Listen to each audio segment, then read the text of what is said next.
മലയാളത്തിന് മുമ്പേ ദൃശ്യം 3 ഹിന്ദിയുടെ റിലീസ് തീയതി പ്രഖ്യാപിച്ച അജയ് ദേവ്ഗൺ അവസാന ഭാഗം ബാക്കിയുണ്ടെന്ന അടിക്കുറിപ്പോടെയാണ് ചിത്രത്തിന്റെ റിലീസ് തീയതി വെളിപ്പെടുത്തിയിരിക്കുന്നത്.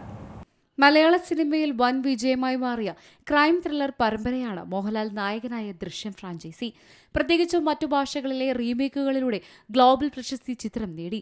ബോളിവുഡ് സൂപ്പർ സ്റ്റാർ അജയ് ദേവ്ഗൺ അഭിനയിച്ച ഹിന്ദി പതിപ്പ് ഗണ്യമായ വിജയമായിരുന്നു. അതിന്റെ തുടർഭാഗം ബോക്സ് ഓഫീസിൽ മികച്ച പ്രകടനം കാഴ്ചവെച്ചു.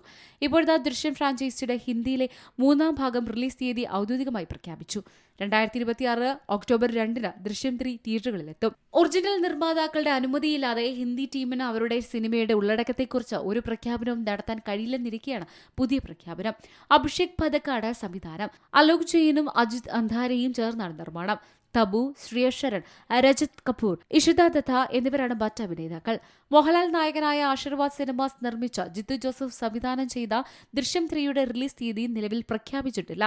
മലയാളത്തിലുള്ള ചിത്രത്തിന്റെ അപ്ഡേറ്റുകൾ പ്രഖ്യാപിച്ചതിനു ശേഷം മാത്രമേ ഹിന്ദിയിലെ നിർമ്മാതാക്കൾക്ക് പ്രഖ്യാപനം നടത്താൻ സാധിക്കൂ. ദൃശ്യം 3 പ്രഖ്യാപനം വന്നപ്പോൾ തന്നെ ഹിന്ദി പതിപ്പിന്റെ നിർമ്മാതാക്കൾ ആദ്യം തങ്ങളുടെ പതിപ്പ് പുറത്തിറക്കാൻ ശ്രമിച്ചിരുന്നു. പനോരമ സ്റ്റുഡിയോസ് ആണ് ചിത്രം ഹിന്ദിയിൽ നിർമ്മിക്കുന്നത്. 2013-ലാണ് ദൃശ്യം റിലീസ് ചെയ്തത്. മലയാളത്തിലെ ആദ്യ 50 കോടി ചിത്രമെന്ന റെക്കോർഡ് ദൃശ്യം സ്വന്തമാക്കിയിരുന്നു.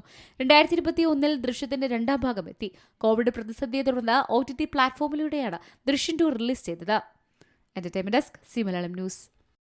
ഏറ്റവും പുതിയ വാർത്തകളും വിശേഷങ്ങളും വിരൽ തുമ്പിലറിയാൻ സി മലയാളം ന്യൂസ് എല്ലാ ഡിജിറ്റൽ പ്ലാറ്റ്ഫോമുകളിലും ലഭ്യം.